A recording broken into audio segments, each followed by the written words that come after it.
Videonu izləyən hər kəsə salam olsun. Kanalıma xoş gəlmisiniz. Mən bugün paxlava bişirmək istədim və istədim ki, bu bişirdiyim paxlavanın reseptini sizinlə bölüşəm. Başlayaq paxlavanızı hazırlamağa. Öncə qabımıza stəkan yarım ilıq südü əlavə edirəm. 1 çay qaşığı maya əlavə edib, bu maya adi maya da ola bilər, instant maya da ola bilər. Süddə mayanı həll edirəm. Həll etdikdən sonra bura əlavə edirəm əridilmiş yağ. İstənilən yağ ola bilər. Biraz əritsəz bəsdir, çox dağ olmasa da olar. Bura əlavə edirəm 1 yumurta bütöv, bir də yumurtanın ağıdır, sarısını üzəri üçün saxlamışam. Və bura əlavə edirəm 2 xörək qaşığı, dolu xörək qaşığı xama. Çay qaşığımızın da duz da əlavə edirəm. Bu qabda 1 kilo un var. Hamısını əlavə etməyəcəm. Biraz saxlayacağım. Əgər lazım olsa əlavə edərəm. Xəmiri yenə bir qarışdırıram.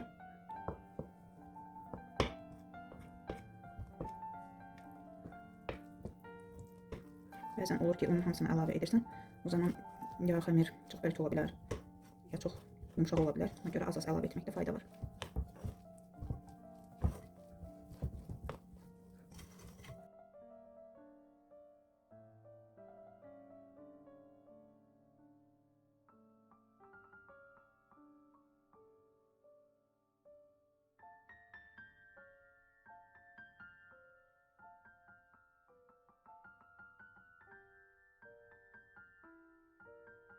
O undan məndə bu qədər un qaldı qabın dibində. Bəzən olur ki, o unun hamısı da gedə bilər. Yumurtanın ölçüsündən asılıdır, südün yağlılıq dərəcəsindən asılıdır. Bəzən olur ki, mən 1 kilo un da istifadə etmişəm. Amma burada artıq o un artıqlıq elədi. Tam normasındadır yumuşaqlığı xəmirin.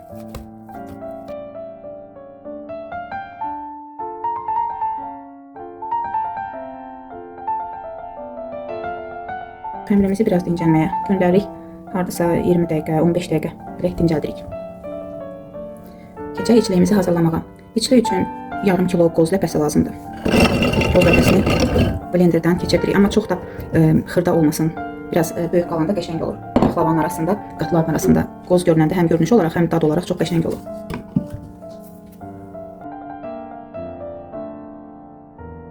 İçli üçün qozu blenderdən keçirdik. Əlavə edirik qaba. Bura əlavə edirəm 500 qram qoz ləpəsi, 500 qram da şəkər tozu. Paxlavanın dadını qəşəng edən ədviyyatlardan biri hildir. Hil də uşaqlar ilə çox sevmədiyi üçün mən əlavə etmirəm. Mən onun əvəzinə vanil əlavə edirəm, bir paçka vanil. Vanil də çox gözəl dad verir. İstədiyiniz ədviyyatlardan zövqünüzə görə əlavə edə bilərsiniz. Artıq xəmir özünə gəldi.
Paxlavanı üst qatında bitirdikdən sonra səliqəli formada kəsirik.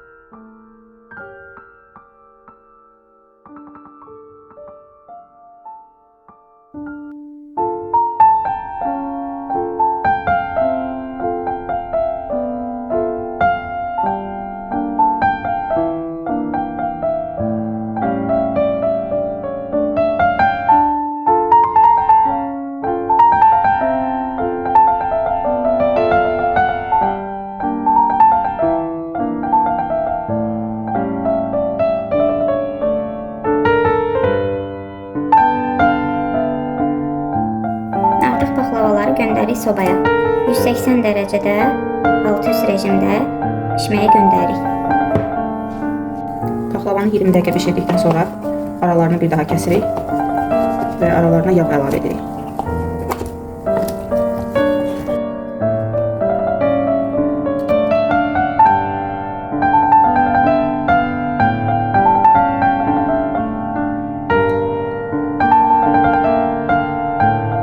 Şərbətimi hazırlamağa keçdim.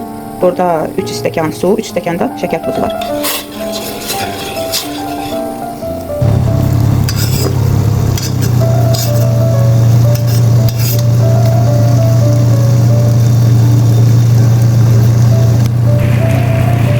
Artıq şərbət hazırdır. Şərbətin üzərində böyük-böyük köpüklər əmələ gələndə şərbət artıq hazırdır demək.